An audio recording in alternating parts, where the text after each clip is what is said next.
sin metáforas que disfrazan la verdad, sin pelos en la lengua y sin casarse con nadie. El arranque, con Maxi Lecky. Bueno, son las 11:05 de la mañana en la República Argentina. Estamos con casi 13 grados de temperatura en el área metropolitana y seguimos contándote lo que ha sucedido durante todos estos días a lo largo de la mañana. Estamos en comunicación telefónica, muy amablemente nos atiende la legisladora de la ciudad, Laura Velasco. Ella representa al partido Somos Ciudad, es el partido de Victoria Donda, o que encabeza Victoria Donda, que está dentro del Frente de Todos. Como legisladora, en este corto tiempo, ya que ingresó en el año 2019, diciembre del 2019, lleva presentados 41 proyectos en la legislatura porteña y además es coautora de 197.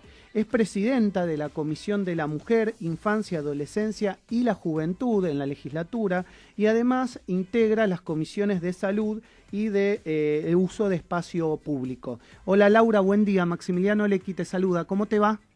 ¿Qué tal, Maxi? ¿Cómo estás? Bueno, muchas gracias por atendernos en la mañana de hoy.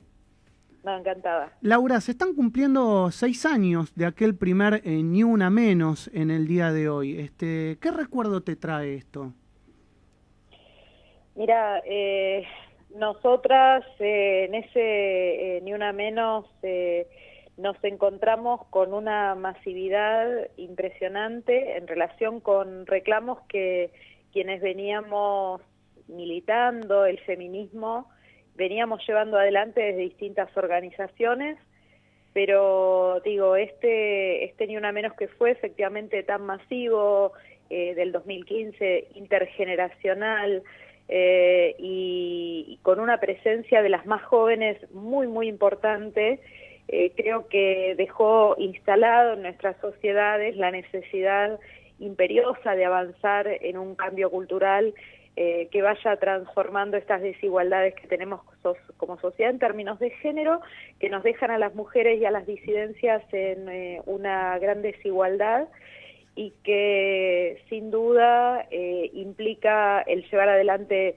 políticas públicas que pongan en vigencia las leyes como la de educación sexual integral, las leyes Micaela, y por supuesto la 26485, que nos permita de verdad prevenir, sancionar y transformar, erradicar de una vez la violencia de género en nuestras sociedades.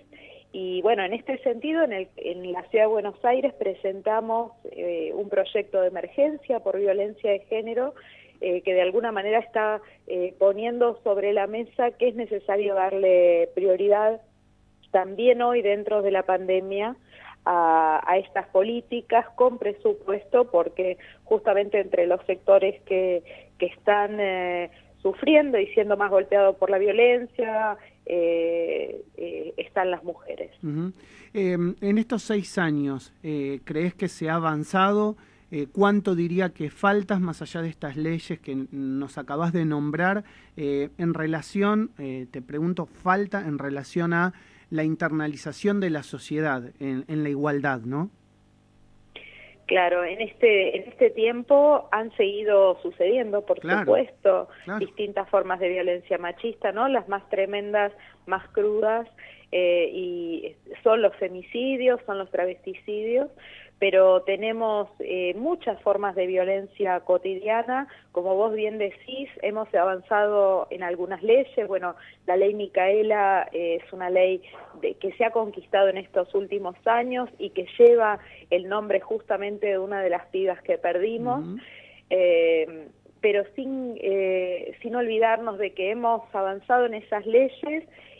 Tenemos que pensar en cómo esas leyes se traducen en política pública por una parte y por otra en aquellas leyes que faltan, porque también tenemos que pensar en Ni Una Menos por abortos clandestinos, cómo seguimos avanzando en la ampliación de derechos en términos de salud sexual y reproductiva de las mujeres. Pero creo que ese es el desafío, que avanzar en las leyes que faltan, pero también avanzar en las políticas públicas que hagan efectiva con presupuesto estas leyes que tenemos, porque se trata de avanzar en un cambio cultural que lleva tiempo, pero cada día que perdemos en poder ponerle prioridad a la cuestión de la violencia de género implica una mujer menos. Cuando dijimos ni una menos en el 2015, y lo dijimos y lo gritamos y fuimos, esas plazas llenas, ¿no? Esa masividad, bueno, muchas menos tenemos en este tiempo y eso es lo que tenemos que revertir. Te hago una pregunta netamente política, ya que estás al frente de la presidencia de la Comisión de la Mujer, Infancia, Adolescencia y la Juventud dentro de la Casa de la Legislatura porteña. ¿Crees que el gobierno de la ciudad está al frente de estas iniciativas o por el contrario tenés esa sensación de que falta mucho por hacer y que esos presupuestos no son prioridad para la ciudad? Mira, el presupuesto en la ciudad es bastante limitado en términos de combate de la violencia de género. Lo primero que deberíamos decir es que hoy todavía tenemos una dirección de la mujer que depende del Ministerio de Desarrollo Humano y Hábitat, y que deberíamos jerarquizarlo y ya plantear como en el plano nacional y el de la provincia de Buenos Aires, en tener un ministerio de mujeres, géneros y diversidad.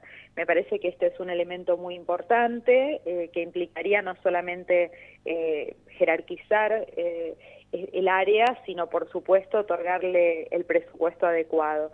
El proyecto de ley de emergencia al que hacía referencia yo recién tiene que ver también con esto, ¿no es cierto?, con cómo destinar presupuesto extraordinario a las políticas de género, entendiendo que es una situación de emergencia, y allí, bueno, hay una cantidad de medidas que estamos proponiendo, inclusive varias que tomamos de la Defensoría del Pueblo de la ciudad, y que permitirían justamente jerarquizar las políticas públicas en la ciudad. Es un eje transversal, sabemos que hay sectores del oficialismo, de la ciudad, que podrían acompañar. Creemos que hasta ahora hemos tenido dificultades porque los centros integrales de la mujer tienen un presupuesto muy escaso. Hoy en la pandemia prácticamente están cerrados. Necesitamos fortalecer el acceso a la justicia, no solamente cumplimentando las estructuras existentes hoy de los centros integrales de la mujer con equipos interdisciplinarios que articulen con las promotoras territoriales, que están en cercanía en los barrios populares para garantizar el acceso a la justicia, sino implementar otra cantidad de políticas que implican el registro único de casos, la atención con alerta temprana, la ampliación de los albergues para cuando la justicia se demora y no se excluye del hogar al agresor, poder atender con un espacio concreto el albergue de las mujeres con sus hijes. También lo que sería un subsidio económico cuando hay una situación de vulnerabilidad social y no hay un ingreso, para que las mujeres puedan tener garantizada su autonomía económica. Entonces, todos estos elementos son fundamentales y necesitamos en este sentido concretamente recursos. Perfectamente entendido. Te pregunto por un tema no menor que también lo leí en estos días y me pareció interesante charlarlo con vos, que es esta iniciativa que han realizado un grupo de legisladores, sobre todo del Frente de Todos, de diferentes partidos que integran el Frente de Todos, lanzando esta campaña solidaria Nadie se salva solo en el medio de la pandemia, para juntar ropa, frazadas, ropa de abrigo, elementos de higiene, artículos de limpieza, y que te lo van a buscar, es puerta a puerta, ¿no? Estamos entrando en el invierno, una situación difícil, complicada, donde hay barrios claramente o gente más desprotegida que otros. Contanos un poco de esta iniciativa. Mira, esta iniciativa tiene que ver con lo que decíamos antes de que esta emergencia sanitaria que estamos viviendo por COVID-19 recrudece todos los problemas que tenemos como sociedad, ¿no es cierto? Entonces, como sucede con los barrios más vulnerables, las villas de la ciudad, los barrios populares donde tenemos el problema del hacinamiento, muchas veces la falta de agua, como sucede con las personas que viven en hogares convivenciales y también con las mujeres que sufren violencia de género, como decíamos recién, las personas en situación de calle son una parte de la población que es de la más golpeada por esta situación que estamos viviendo, porque justamente no tienen un lugar donde protegerse. Tenemos, según el último censo popular, más de 7.200 personas en situación de calle en la ciudad, aún con la ampliación a los paradores o centros del operativo frío. Ni la mitad de la población en situación de calle tiene hoy un lugar donde parar, pero además muchas veces, y hemos recorrido algunos centros en las últimas semanas... Es impresionante, 7.200 sí, personas hoy están en situación de calle en la ciudad de Buenos Aires.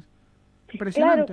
Claro, esa es la realidad, pero además muchas de las personas que sí están alojadas en los centros tienen condiciones muy difíciles de falta de abrigo, de falta de insuficiente asistencia alimentaria o sanitaria, de falta de elementos muy básicos. Entonces, en verdad lo que hicimos, como bien decías vos, algunos legisladores y legisladoras del Frente de Todos, dijimos, bueno, mientras presentamos proyecto de ley para que se atienda la emergencia de las personas en situación de calle en la ciudad y en particular en la pandemia, llamamos la atención sobre situaciones como la del Parador de Retiro, donde prácticamente todas las personas se contagiaron. Evidentemente había un problema de condiciones allí.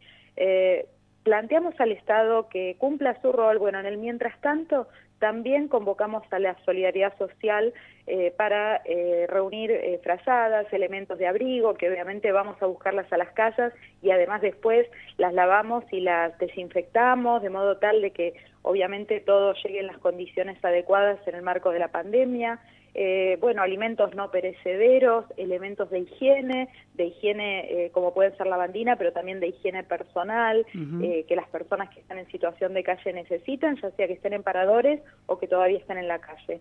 Entonces, tenemos un problema de base que es que en la ciudad no se cumple la ley 3706 de protección de derechos de personas en situación de calle y en riesgo.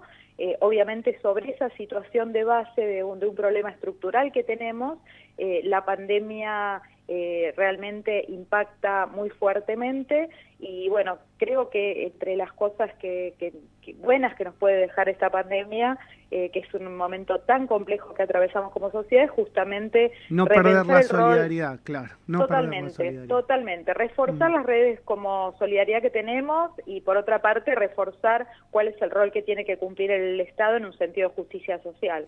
Laura, gracias por estos minutos con Radio Sónica. Siempre tan amable, te mando un abrazo grande y en otro contexto y en otro momento no dejaremos de charlar de la situación de la ciudad de Buenos Aires.